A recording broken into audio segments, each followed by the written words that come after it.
माझ्या तमाम परभणीतील लोकांना मला एक आवाहन करायचंय, जे दिल्लीमध्ये आंदोलन चालू आहे सोनम वांगचुक यांचं, विद्यार्थ्यांच्या हक्कासाठी लढतायत, अकाउंटेबिलिटीसाठी लढतायत, तर आपण परभणीकर म्हणून दिल्लीला जाऊ शकत नाही.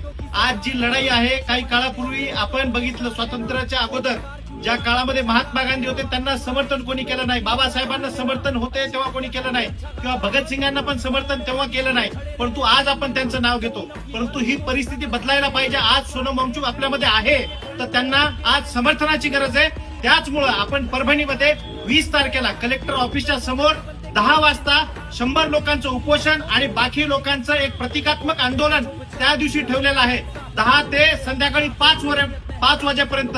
तर ते परभणी जिल्ह्यातले जेवढे जिवंत लोक आहेत, जिवंत, ज्यांना वाटतं काहीतरी बदल घडला पाहिजे आणि या देशामध्ये अकाउंटेबिलिटी सेट झाली पाहिजे, त्या लोकांना आमचं आव्हान आहे की तुम्हाला त्या हक्कासाठी, त्या अधिकारासाठी आणि